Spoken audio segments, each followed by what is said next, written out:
1998 में पहली बार हुआ था। लेकिन 1998 की अटल बिहारी वाजपेयी सरकार वो हिंदू नेशनलिस्ट सरकार थी, कोलिशन सरकार थी, लेकिन हिंदू मेजोरिटेरिज्म के अगेंस्ट वाजपेयी जी बोलते रहे। उन्होंने हिंदू राष्ट्रवाद को हिंदू हिंदू मेजोरिटेरियनिज्म नहीं बनने दिया वाजपेयी जी ने। तो ये 2014 के बाद ही शुरू हुआ है। ये एक नया मोड़ है हिंदुस्तान के लोकतंत्र का, और ये मोड़ जो है वो चुनावी लोकतंत्र और संवैधानिक लोकतंत्र में टेंशन्स पैदा कर रहा है। टेंशन पैदा कर रहा। आपने दो बड़ी इंटरेस्टिंग बातें की। आपकी बात से ऐसा लगता है जैसे कि आपने अटल बिहारी वाजपेयी जी को जो है वो एक तरीके से माफ नहीं किया, बल्कि आप अटल बिहारी वाजपेयी जी को आप दोष नहीं दे रहे हैं। आप उनको बहुत करीने से कह रहे थे कि उन्होंने हिंदू राष्ट्रवाद का एक तरीके से विरोध किया, हिंदू मेजॉरिटेरियनिज्म को उन्होंने बढ़ावा नहीं दिया। तो आप मोदी और वाजपेयी को अलग अलग कर रहे हैं, जबकि दोनों की विचारधारा एक है। यह भी तो कहा जा सकता है कि अटल बिहारी वाजपेयी इसलिए हिंदू मेजॉरिटेरियनिज्म की बात नहीं कर पाए क्योंकि उनके पास मेजॉरिटी गवर्नमेंट नहीं थी, वो उनके पास कोएलिशन की गवर्नमेंट थी, तो उनकी मजबूरी थी। अगर उनके पास भी बहुमत होता तो शायद उनकी सरकार भी उसी तरीके से बिहेव करती जैसे आज 2014 के बाद से मोदी की सरकार बिहेव कर रही है। राम जन्मभूमि मूवमेंट जो सबसे इंपॉर्टेंट हिंदू राष्ट्रवाद का मूवमेंट रहा है इस स्वतंत्र भारत में, वाजपेयी जी ने उसको सपोर्ट नहीं किया था। और एक बहुत फेमस ऐसे है, बहुत ही फेमस इंटरव्यू है, धर्मियों की एक मैगजीन हुआ करती थी, उसमें उन्होंने बहुत फेमस इंटरव्यू दिया था जिसकी जो मेरी परमानेंट फाइल्स में है, मेरे अडवाणी जी से मतभेद हैं। और उसके लास्ट पैराग्राफ आपको मैं रिप्रोड्यूस कर सकता हूं, जहां तक मुझे याद आ रहा है ये कहा था उन्होंने, अगर हिंदू राष्ट्रवाद जो हमारी आइडियोलॉजी बनी हुई थी, जो अब नहीं है, उन्होंने कहा था गांधीयन सोशलिज्म आइडियोलॉजी बन गई थी 1980 बीजेपी जब बनी थी।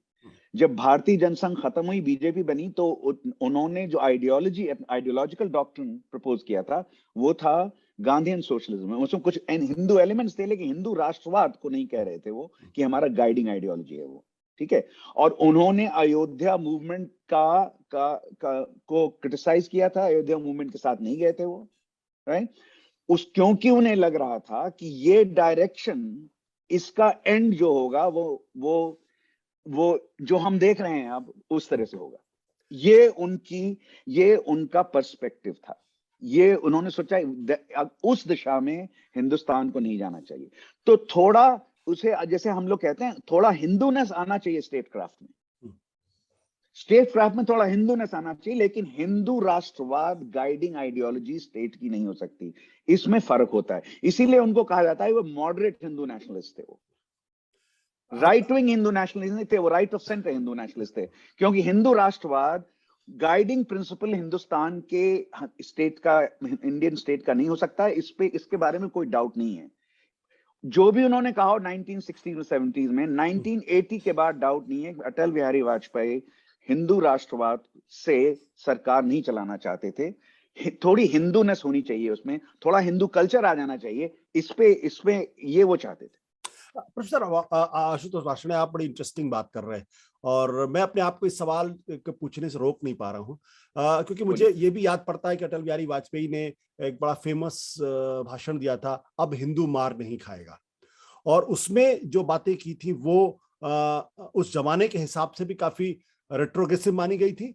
और तो क्यों ना यह माना जाए कि गांधी जी की हत्या के बाद से जिस तरीके से आरएसएस और जिस तरीके से जनसंघ एक तरीके से उनके पर शक हुआ था, जिस तरीके से डिस्क्रेडिट वो हुए थे, तो ये आइडियोलॉजी का एक तरीके से डिसेप्शन था रेस्पेक्टेबिलिटी गेन करने के लिए। और अटल बिहारी वाजपेयी उस डिसेप्शन का हिस्सा थे।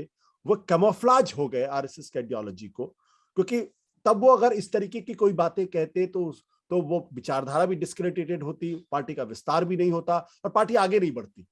तो उनका इस्तेमाल क्योंकि उन्होंने कभी अपनी विचारधारा को डिसोन नहीं किया, उन्होंने कभी गोलवलकर को डिसोन नहीं किया, उन्होंने कभी हेडगेवार को डिसोन नहीं किया, उन्होंने कभी सावरकर को डिसोन नहीं किया। So he was a camouflage for the ideological core of the BJP and the RSS. And इसी वजह से लोग ये कहते हैं कि जब गुजरात का दंगा हुआ तो उन्होंने उसको रोकने की कोशिश नहीं की। देखिए, अटल बिहारी वाजपेयी की पॉलिटिक्स में कुछ इंटरनल टेंशन्स हैं, इसमें कोई शक नहीं। लेकिन ये भी मानना पड़ेगा कि जैसे अगर आप विनय सीतापति की का एनालिसिस देखें, जुगलबंदी, जिसमें अडवाणी वाजपेयी की रिलेशनशिप एनालाइज की गई है, वाजपेयी और आरएसएस की रिलेशनशिप भी एनालाइज की गई है, दोनों, राइट। तो उस किताब में भी बात ये साफ हो जाती है कि आरएसएस को भी अटल बिहारी वाजपेयी से बहुत परेशानी हो गई थी 98, 99, 2000 तक। और उनको लग रहा था कि वो आइडियोलॉजिकली प्योर डायरेक्शन जो है उससे वो डिविएट कर रहे हैं। आइडियोलॉजिकल प्योरिटी में उनका विश्वास खत्म हो चुका है। उन्होंने पंजिम में जो स्पीच दी थी उससे बचा लिया था मोदी जी को, ये सबको मालूम है, क्योंकि वो यही टेंशन है, उस पार्टी में थे जहां पे उनको, मतलब अगर वो मोदी जी के अगेंस्ट बोलते पंजिम में तो शायद पार्टी का विभाजन हो जाता। तो पार्टी को बनाए रखने के लिए उन्होंने उन मोदी जी को सपोर्ट किया, लेकिन मोदी जी का क्रिटिसिज्म क्या है 2002 के दंगों के लिए, वो बात बिल्कुल साफ है, उस किताब में भी है। और उनसे ये कहा था कि आपने राजधर्म नहीं निभाया, ये जो बात थी वो क्रिटिसिज्म थी।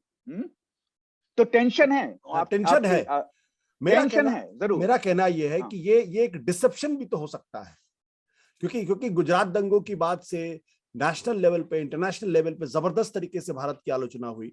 वो उस वक्त देश के प्रधानमंत्री थे और वो सरकार गंवाना अफोर्ड नहीं कर सकते थे, क्योंकि सरकार बहुत बड़ी चीज होती है। तो क्या वो आइडियोलॉजिकल डिसेप्शन नहीं था, टैक्टिकल रिट्रीट नहीं थी वाजपेयी के लिए? क्योंकि वाजपेयी समझ रहे थे कि अगर आज की तारीख में अगर हम इसको सपोर्ट करेंगे ओपनली तो उनकी अपनी सरकार का बने रहना मुश्किल हो जाएगा। हो सकता है कि, लेकिन अब मैं डिसेप्शन आसानी से नहीं इस्तेमाल करूंगा कॉन्सेप्ट यहाँ, वर्ड,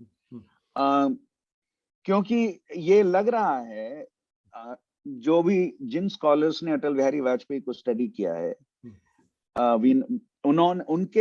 उनका विश्लेषण ये है कि अटल बिहारी वाजपेयी 60s 70s में जो कुछ भी कहते थे, वो उनका अर्ली करियर था, और 1980 के बाद उनका एक मैच्योर करियर, पॉलिटिकल करियर बना। और ये दोनों फेजेस उनके राजनीतिक जीवन के एक जैसे नहीं है। तो जैसे पॉलिटिकल एवोल्यूशन होता है लोगों का, जैसे जब आप 30 साल के पॉलिटिशियन होते हैं तब एक तरह की बात करते हैं, और 50 साल के पॉलिटिशियन दूसरी तरह की बात कर सकते हैं। आप कह सकते हैं डिसेप्शन है, और या आप कह सकते हैं आपका एवोल्यूशन हुआ है, कि आपका उस दिशा में विकास हुआ है। तो मुझे विनय सीतापति का जो जजमेंट है वो बेहतर लगता है, उसमें डिसेप्शन नहीं है, उनका उस तरह का विकास, राजनीतिक विकास उस दिशा में हुआ था। तो अच्छा ये टेंशन बना रहेगा, इसीलिए उन्होंने मोदी जी को सपोर्ट किया फाइनली पंजिम में जाके। पहले क्रिटिसाइज किया कि आपने राजधर्म नहीं निभाया, और फिर जाके पंजिम में सपोर्ट कर दिया उनको। तो ये इंटरनल कॉन्ट्रडिक्शन जो थी उस जमाने की हिंदू नेशनलिज्म की, वो अब नहीं है।